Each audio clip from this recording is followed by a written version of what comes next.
오직 하나님의 말씀만이 영적인 지도요, 우리의 삶의 모든 것이 되는 주님의 축복의 말씀인 것입니다.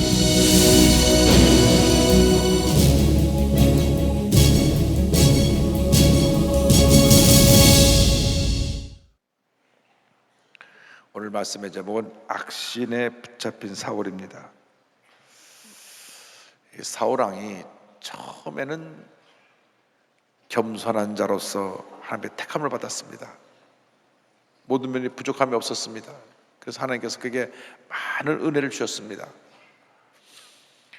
그런데 그가 왕이 되고 모든 권력을 손에 쥐고 난 다음 알게 모르게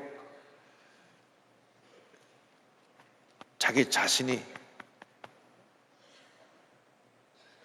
이 세상에서 최고의 권력을 가진 사람으로 착각을 하게 되었습니다. 하나님이 일시적으로 그에게 그 권위를 부여해 주신 것인데, 사람이 어떤 높은 자리에 올라가면 그 사람을 알 수가 있다 그래요. 옛말에 완장을 채워보면 안다, 그런 말이 있습니다. 완장. 그래서 평생 반에서 줄반장도 못 해본 사람에게 완장 채워놓으면 그때부터 막 내가 누군데 이래가지고 문제가 생기는 경우가 많이 있습니다. 사람 인격이 나오는 거죠. 우리가 감투를 쓰면 감투를 쓸수록, 교회에서 직분을 받은 받을수록 더 겸손해져야 되는데, 권력을 주고 나면 내가, 그래서 그때로부터 타락의 길로 가게 되는 것입니다. 늘 정신 차려서 자신을 들여다봐야 되는데, 사울왕이 그랬습니다. 처음에는 겸손하게 자기를 부르니까 뒤에 숨어있던 그가 이제는 내가, 하나님의 명령도 불순종하고 아말렉을 진멸하라 그랬는데 진멸하지 않고 좋은 것을 다 뒤로 빼돌려 놓고, 이런 잘못을 저지르고 나서도 회개하지 않았습니다. 회개란 돌이키는 것입니다. 하나님의 어떻게 하든지 그를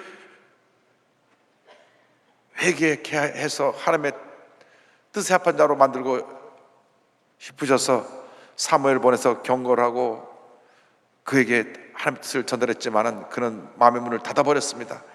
자기 길로 간 것입니다. 그러자 그에게 악령이 임했습니다. 악신에게 고통받는 사울에 대해서 14절 이하에 나옵니다. 14절 다 같이 보겠습니다. 야훼의 영이 사울에게서 떠나고 야훼께서 부리시는 악령이 그를 번뇌하게 한지라. 야훼의 영이 떠나갔다. 성령이 떠나간 것입니다. 구약시대 성령은 하나님의 일을 맡기기 위해서 그의 재능에 따라 주신 것입니다. 그래서 하나님의 영이 그에게 임했을 때 하나님께서 맡겨주신 귀한 삶을 잘 감당할 수가 있었는데, 그 영이 떠나가면 그 순간부터는 악령에 사로잡히게 되는 것입니다. 근데 성경을 보니까 야훼께서 부리시는 악령이라는 표현이 나옵니다. 이 말씀은 악한 영들도 하나님의 권세 아래에 있다고 하는 것입니다. 하나님 허락하지 않으시면 그러한 그 악령의 시험이 다가올 수가 없습니다. 그런데 하나님이 사울이 계속 잘못된 길로 가고 죄를 지으니까 악령으로부터 연단받도록 허락을 하신 것입니다. 욥의 고난도 마찬가지입니다. 욥이 고난 당할 때도 하나님이 허락하시기 때문에 욥을 그 악령들이 와서 고난을 갖다 준 것입니다. 사탄이 욥을 시험하는데 하루아침에 모든 재산이 다 날아가고, 하루아침에 10자녀가 다 죽고, 하루아침에 온몸에 병이 나서 기어짝으로 몸을 긁어야 되고, 하루아침에 모든 걸 잃어버리고, 부인은 하나님을 저주하고 죽으라고 떠나가고, 친구들은 네가 뭐 죄졌냐고 회개하라고 그러고, 말할 수 없는 연단이 욥에게 다가왔는데 하나님이 허락하셔서 거기까지 온 것입니다. 욥이 스스로 의로움에 빠져서 나는 죄 없는 사람이고 나는 의인이고 하나님을 잘 섬기는 사람인데 하는 그 자기 의가 하나님 앞에서 그 자체도 하나님 앞에서 내려놓아야 되는 영적인 교만인 것을 깨닫게 된 후에 하나님, 난 아무것도 아닙니다. 그때 하나님께서 욥을 갑절로 복을 주신 줄 믿습니다. 그래서 연단도 축복입니다. 따라서 연단도, 고난도 축복입니다. 할렐루야. 내가 잘못해서 연단을 받든지, 내가 더 큰 믿음의 사람들하고 연단을 받든지, 어느 쪽 연단을 받든지 결과는 좋은 것인데, 이렇게 사울처럼 하나님의 뜻을 거역하고 딴 길로 갈 때 심판이 임합니다. 15절 16절입니다. 사울의 신하들이 그에게 이르되 보소서, 하나님께서 부리시는 악령이 왕을 번뇌하게 하온즉 원하건대 우리 주께서는 당신 앞에서 모시는 신하들에게 명령하여 수금을 잘 타는 사람을 구하게 하소서. 하나님께서 부리시는 악령이 왕에게 이를 때 그가 손으로 타면 왕이 나으시리이다 하는지라. 요즘 말로 귀신 들린 거예요. 귀신 들하고 정신이 없으니까 왕이여 왕이여, 성령 충만한 사람이 와서 찬양을 하게 하소서. 찬양을 부르면 그 찬양 소리를 듣고 귀신이 떠나갈 것입니다. 할렐루야. 그래서 우리 교회 찬양대가 세계 최고의 찬양대인데, 왜 그러냐? 성령 충만함을 갖고 부르는 찬양을 하기 때문에 세계 최고의 찬양대인 것입니다. 우리 좋은 목소리로 노래를 불러도 성령의 감동이 없으면 의미가 없는 것입니다. 성령의 감동이 있을 때 주인 제노로 찬양을 하면 하나님께 영광을 받으시고 사람들의 마음을 감동시키는 것입니다. 왕이여, 왕이 귀신이 들렸는데 수금을 잘 타는 사람이 와서 찬양을 하면 귀신이 쫓겨가겠습니다. 그래, 그런 사람 누가 있으면 데려와라. 17절 18절입니다. 사울이 신하에게 이르되 나를 위하여 잘 타는 사람을 구하여 내게로 데려오라 하니 소년 중 한 사람이 대답하여 이르되 내가 베들레헴 사람 이세 아들을 본즉 수금을 탈 줄 알고 용기와 무용과 구별이는 준수한 자라. 여호와께서 그와 함께 계시더이다 하더라. 이미 다윗은 사람들에게 다 알려져 있고 벌써 인정을 받고 있는 모습이었던 것을 알 수가 있습니다. 비록 그 집에서는 막내로서 인정을 별로 받지도 못하고 그 고향에서는 그를 주목하지 않았지만 사람들은 하나님이 함께 하시는 모습을 보고 알았어요. 그가 찬양도 잘하고 또 능력도 있고 용감하고 무엇 하나 부족함이 없는, 팔방미인이라 하면 표현이 그렇지만 모든 것을 다 갖춘 그런 사람이기 때문에 왕에게 추천한 것입니다. 그런데 다윗이 그렇게 사람들 앞에 인정받을 수 있게 된 것은 다른 것이 비결이 아니라 언제나 하나님이 다윗과 함께 하셨기 때문입니다. 여러분 모두가 하나님이 함께하는, 하나님이 인정하시는 그러한 일꾼들이 되기를 바랍니다. 따라서 하나님이 나와 함께 하십니다. 할렐루야. 임마누엘입니다. 임마누엘. 하나님 우리 함께 계시다. 임마누엘. 지금 성령님을 통하여 하나님이 나와 함께하고 계신 것입니다. 근데 다윗은 하나님이 함께 하신 사람이었고 모든 면에 부족함이 없는 사람이었기 때문에 이렇게 인정을 받게 된 것입니다. 그래서 다윗을 부르는 사울에 대해서 19절 이하에 나옵니다. 19절 다 같이요. 사울이 이에 전령들을 이새에게 보내어 이르되 양치는 내 아들 다윗을 내게로 보내라 하매. 그래서 신하를 보냅니다. 가서 빨리 그 이새 아들 다윗을 내게 대령시켜라. 하나님께서 지금 일하고 계신 것입니다. 결국 다윗이 부름받게 한 것, 모든 것이 하나님의 시간표와 계획에 따라서 움직이고 있는 것입니다. 잠언서 16장 9절에 같은 말씀이 있습니다. 사람이 마음으로 자기의 길을 계획할지라도 따라서 그의 걸음을 인도하시는 이는 야훼시니라. 할렐루야. 누구에게나 이게 해당되는 것은 아닙니다. 성령 충만 받고 늘 기도하고 말씀 묵상하는 사람들에게 이것이 역사하지, 사울처럼 고의적으로 불순종하고 딴 길로 가는 사람에게는 이러한 은혜가 임하지 않는 것입니다. 그래서 하나님께서 우리 인간에게 자유의지를 주셨는데 이 자유의지를 갖고 주님을 잘 섬겨야지, 아담과 하와처럼 터부덕 선악과 따먹고 그래가지고 죄짓고 타락하면 안 되는 것입니다. 그래서 우리 늘 자신이 깨어 있어야 돼요. 하나님 앞에 바로 서 있기를 노력하고 쓰임받고 인정받는 주님의 귀한 일꾼 되기를 바랍니다. 20절 다 같이요. 이새가 떡과 한 가죽 부대에 포도주와 염소새끼를 나귀에 실리고 그의 아들 다윗을 시켜 사울에게 보내니. 이 당시 관례가 이 높은 분에게 나갈 때는 이렇게 선물을 싸서 같이 보냅니다. 사무엘에게 기도받으러 갈 때도 그냥 가는 게 아니라 선물을 가져가서 그 선물을 드리고 기도를 받았습니다. 뇌물하고는 다릅니다. 자기의 사랑과 정성을 담아 선물을 보내는 것입니다. 자, 21절 22절이요. 다윗이 사울에게 이르러 그 앞에 모셨음에 사울이 그를 크게 사랑하여 자기의 무기를 드는 자로 삼고, 또 사울이 이새에게 사람을 보내어 이르되 원하건대 다윗을 내 앞에 모셔서게 하라. 그간에게 은총을 얻었느니라 하니라. 다윗을 턱 본 순간 사랑의 마음에 무언가 보이지 않는 감동이 왔습니다. 이야, 참 훌륭한 청년이다. 너 내 옆에 서서 나 지키는 호위무사가 되라. 내 옆에 서 있어라. 첫눈에 그냥 감동을 받은 것입니다. 여러분들이 사람을 첫눈에 볼 때 감동을 받을 수 있는 모습으로 변화되기를 바랍니다.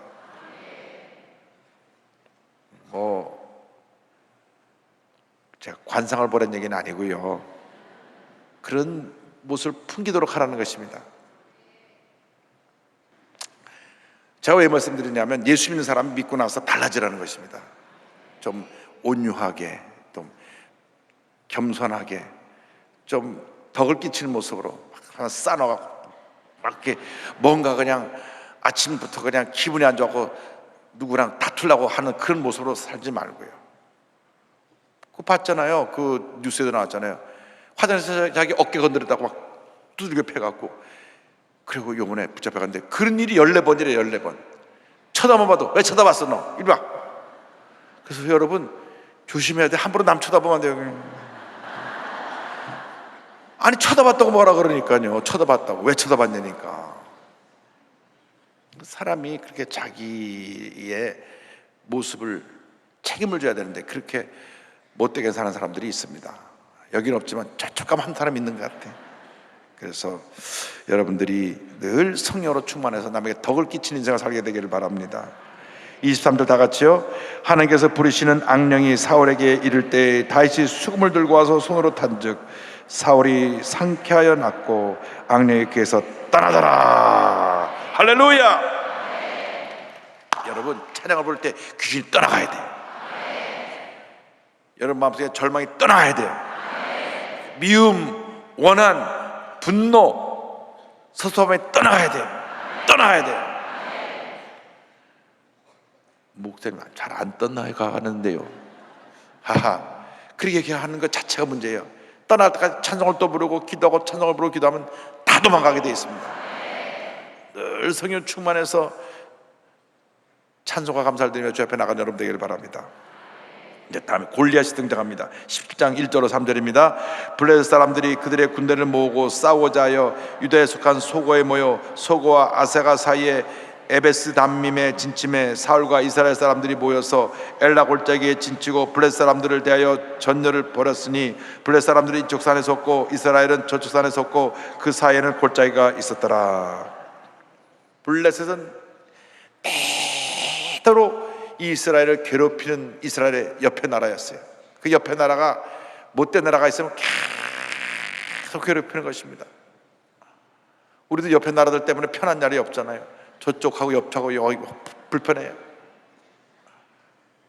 우리나라 반만 역사를 보면 참 편한 날이 없어요.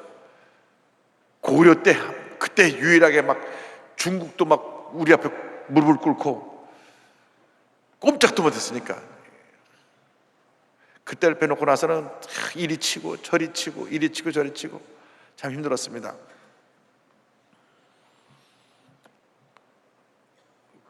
그런데 이 블레셋이 그런 나라에 옆에 계속 호시탐탐 이스라엘이 조금 해해지면 쳐들어오고 강하게 되면 눈치 보고 쳐들어올 생각도 안 하고, 이런 블레셋 나라가 골리앗이라는 큰 장소를 앞서서 이제 전쟁을 걸어온 것입니다. 이 사울왕이 잘못하니까 나라에 위기가 다가왔죠. 소고는 블레셋 도시 가데스 동쪽으로 13km, 유다의 베들레헴에서 24km 떨어 위치한 곳이고, 아세가는 소고 북서로 4km 떨어진 곳인데 바로 이 소고와 아세가 사이에 있는 에베스 담밈이라는 곳에서 이제 전쟁을 하게 됩니다. 양쪽으로 높은 산이 있고 가운데 골짜가 있는데 거기에서 이쪽에 블레 사람이 저건 이스라엘 사람이 이제 전쟁하게 됐습니다. 4절로 7절이요. 블레 사람들의 진영에서 싸움을 도두는 자가 왔는데 그의 이름은 골리앗이요 가드 사람이라. 그의 키는 6규빗 한 뼘이요 머리에 노투구를 썼고 몸에는 비늘 갑옷을 입었으니 그 갑옷의 무게가 놋 5,000세겔이며 그의 다리에는 놋 각반을 쳤고 어깨 사이에 놋 단창을 메었으니 그 창자로는 배틀째 같고 창날은 철 600세겔이며 방전자가 앞서 행하더라. 그런데 여기 보니까 골리앗이라는 무시무시한 장소 나와가지고 이 블레셋 사람들이 있어서 나와가지고 너 중에 누구든지 나 싸울 사람 좀 나와라 하고 외치는데 얼마나 그 사람의 용모가 무시무시한지 키가요 6규빗 한 뼘이니까 2m 85.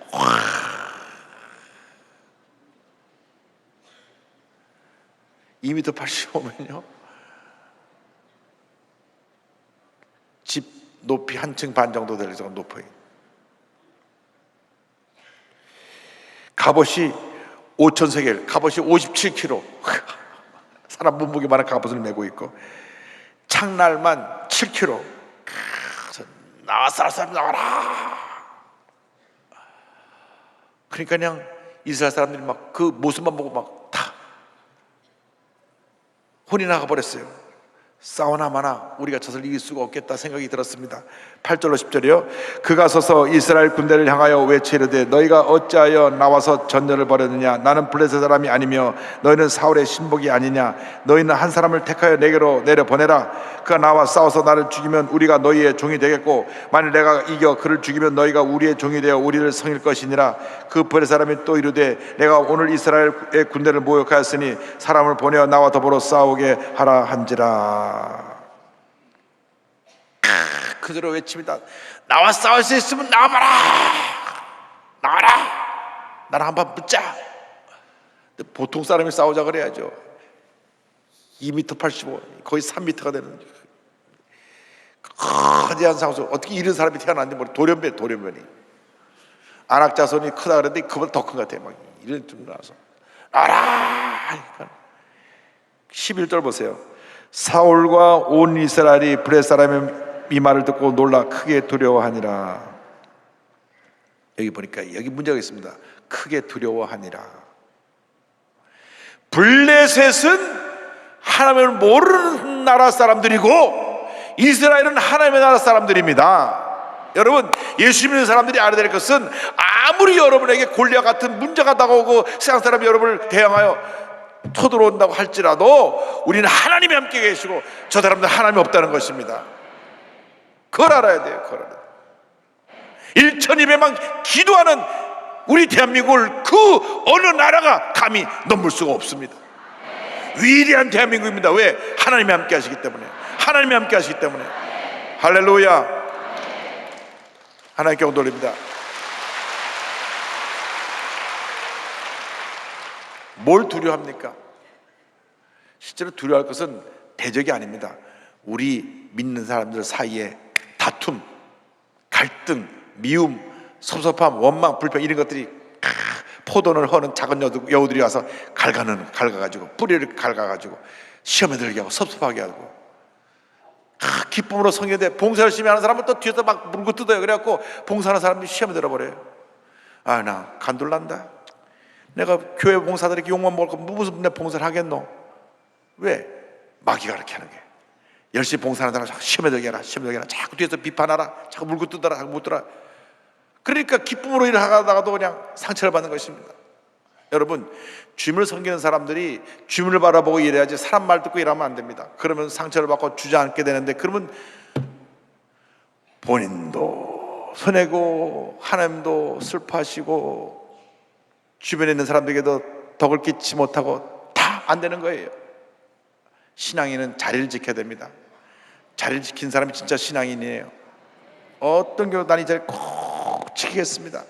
눈이 오나 비가 오나 어떤 어려운 상황이 다가와도 나는 자리를 지키겠습니다. 자리를 지키겠습니다. 주님, 내가 주님 앞에 가는 그날까지 이 자리를 지킬 수 있도록 주님 도와주시옵소서. 어떤 시련이 다가와도 절대로 동요되지 않게 하시고 자리를 꼭 지켜서 내게 맡겨준 사명 잘 감당하게 하여 주옵소서. 주님이 함께 하십니다. 주님께서 마지막 만찬자리에서 제자들에게 권면하신 말씀, 요한복음 16장 33절 다 같이 우리가 보겠습니다. 이것을 너에게 이르는 것은 너희로 내 안에서 평안을 누리게 하려 함이라.